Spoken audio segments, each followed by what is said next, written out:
मेरा नाम आयुष है। मैं एक छोटे से गांव में पला बड़ा, जहाँ मिट्टी की खुशबू और खेतों की हरियाली मेरी पहचान थी। हमारा परिवार बड़ा था।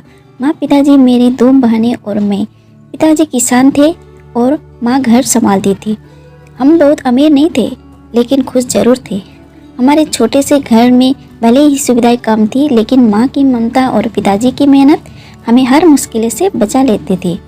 हर शाम हम सब एक साथ बैठकर खाना खाते, माँ कहानी सुनाती और पिताजी हमारे सपनों को पंख देने की बात करते। एक दिन बारिश ने हमारे खेतों को डुबो दिया। पिताजी ने जैसे तैसे फसल को बचाने की कोशिश की, लेकिन सारी मेहनत पानी में बह गई। कर्ज बढ़ने लगा और पिताजी के चेहरे पर चिंता की लकीरें गहरी होती गई।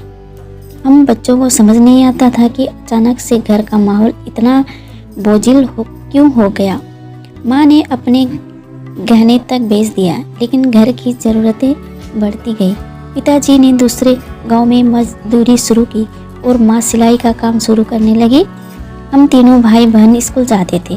पढ़ाई में मेरी दिलचस्पी हमेशा थी, लेकिन हालात ने मजबूर कर दिया कि मैं भी काम की तलाश करूं। स्कूल से लौटते ही मैं दुकान पर काम करने चला जाता, ताकि परिवार की मदद कर सकूं। पढ़ाई में मन तो लगता था, पर हालात ने मुझे जल्दी बड़ा बना दिया। मेरी बहनें भी अपने पढ़ाई के साथ साथ माँ का हाथ बटाती। हम सब ने अपने सपनों को कहीं न कहीं अलमारी में ताले में बंद कर दिया था। जिंदगी जैसे पटरी पर आने की कोशिश कर रही थी।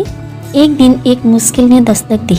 पिताजी की तबीयत अचानक बिगड़ गई। डॉक्टर ने बताया कि उनके फेफड़ों में इन्फेक्शन है। इलाज के लिए पैसे की ज़रूरत थी, लेकिन हमारी जेबें खाली थी। गांव के लोग ने थोड़ा बहुत मदद की, लेकिन वो नाकामी। मैंने अपने सपनों को भुलाकर पूरी तरह काम में लगा लिया। स्कूल छूट गया, लेकिन परिवार को संभालने में मेरी पहले जिम्मेदारी बन गई। माँ ने कभी हार नहीं मानी। उनकी आंखों में आंसू भले ही होते, पर ओठों पर हमेशा मुस्कान रहती। उन्होंने घर घर जाकर सिलाई का काम शुरू किया। दिन रात एक कर दिए, लेकिन उनकी हिम्मत ने हमें टूटने नहीं दिया। माँ कहती मुश्किलें आएगी, पर हमें झुकना नहीं है। हर अंधेरे रात के बाद सुबह जरूर होती है। उनकी ये बातें हमें दिलों को उम्मीद लो जलाए रखती है। ये एक दिन गांव में एक एनजीओ के लोग आए। उन्होंने मेरी बहन की पढ़ाई का खर्च उठाने का जिम्मा लिया। मुझे भी एक सरकारी योजना के तहत फिर से पढ़ाई का मौका मिला। धीरे धीरे हालात सुधरने लगी। पिताजी की तबीयत भी अब बेहतर थी। मुझे आज भी याद है वो दिन जब मैंने अपनी 12वीं की परीक्षा में अच्छे अंक हासिल किए थे। माँ की आंखों में आंसू थे, पर वो खुशी के थे। पिताजी ने मेरा सिर सहलाते हुए कहा, मेरा बेटा बड़ा आदमी बनेगा। समय के साथ मैंने पढ़ाई पूरी की और एक अच्छी नौकरी पाई। बहनों भी अब आत्मनिर्भर हो चुकी थी। हमारे परिवार ने मिलकर हर मुश्किल का सामना किया और आखिरकार हम सब ने उन अंधेरे से बाहर निकलकर उजाले की ओर कदम बढ़ाए। आज सब मैं अपने छोटे से गांव में वापस आता हूं तो वो मिट्टी को वो यादें सब कुछ संजीवनी बूटी की तरह लगती है।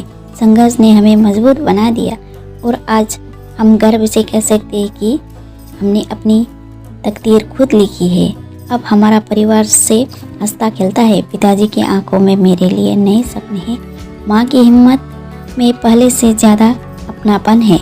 बहनों अपने अपने रास्ते पर चल पड़ी है और मैंने अपनी मेहनत और माँ पिताजी की दुआओं से कई नई जिंदगी की शुरुआत की है। संघर्ष ने हमें तोड़ा जरूर, पर उसी ने हमें जोड़ा भी। अब हर मुश्किलें एक नए सपने की शुरुआत है।